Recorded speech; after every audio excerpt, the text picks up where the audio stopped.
नमो भगवते वासुदेवाय।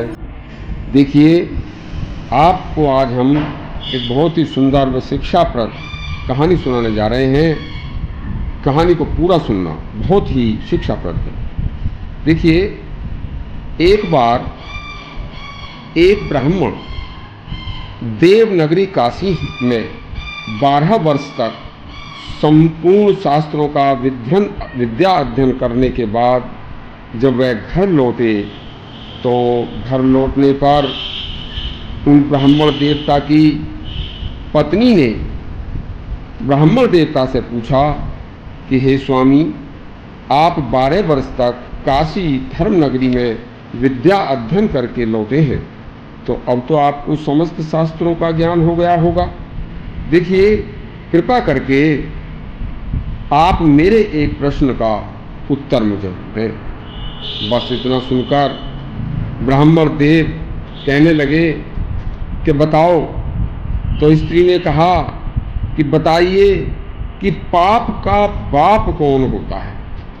इतनी सुनकर ब्राह्मण देव के होश उड़ गए तथा सुध बुद्ध खो बैठे। उन्हें इस प्रश्न का उत्तर मालूम नहीं था।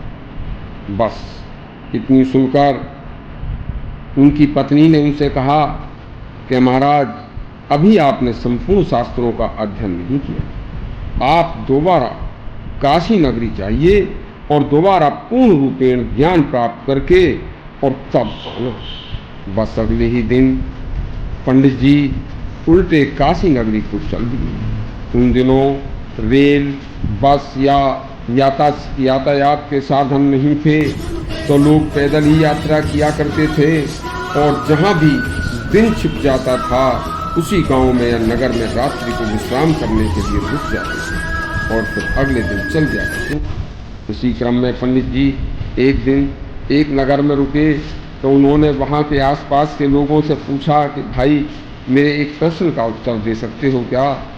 तो किसी ने इस पाप का बाप कौन होता है, कोई इसका उत्तर नहीं दे सका। बस उसी नगर में एक वेश्या रहती थी।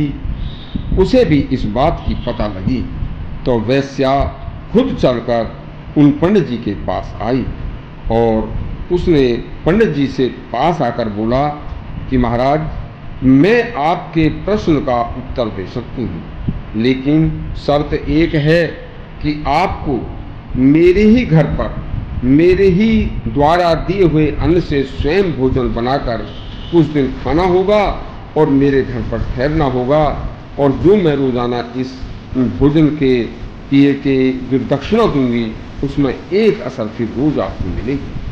पंडित जी बोले, असरफी मिल रही है, मुफ्त में खाना मिल रहा है और फिर प्रश्न का उत्तर मिलेगा तो कोई हर्ज नहीं है। पंडित जी असरफी के लोभ में और भोजन के रूप में कुछ दिन के लिए वहाँ रुक गए और यह क्रम उनका चलता रहा। बस एक दिन वह वेश्या उनके पास आकर बोली कि महाराज, अब आपको एक दिन मैं आपके प्रश्न का उत्तर देने जा रही हूँ। आपको एक दिन मेरे द्वारा बनाए हुए भोजन को करना होगा और मैं नहा धोकर स्वस्थ वस्त्र पहनकर आपको भोजन कराऊंगा। पंडित जी बोले कि नहा धोकर स्वस्थ वस्त्र पहनने के बाद तो हर आदमी स्वस्थ हो जाता है, सुंदर हो जाता है और अपवित्रता नहीं रहती, तो कोई हर्ज नहीं। बस उन्होंने हाँ कर दी तो पंडित जी ने तुरंत वेश्या के द्वारा बनाए हुए जैसे ही भोजन को करना शुरू किया तो वेश्या ने उनके मुंह पर थप्पड़ मारा और कहा, अरे मूर्ख पंडित, पाप का बाप लोभ होता है, जिसके कारण तूने मेरे द्वारा अनुचित ढंग से पाप कर्म के द्वारा कमाए हुए धन से भोजन किया और असरफी के लोभ में तैने मेरा पाप कर्म से कमाया हुआ धन लिया। देख, यही मनुष्य को नष्ट करने का एक तरीका है। देखिए, लोभ में कभी नहीं फंसना चाहिए। न्यायपूर्वक कमाए हुए धन को ही स्वीकार करना चाहिए, जिससे लोक और परलोक दोनों सुधर सकते हैं। इससे हमें शिक्षा मिलती है।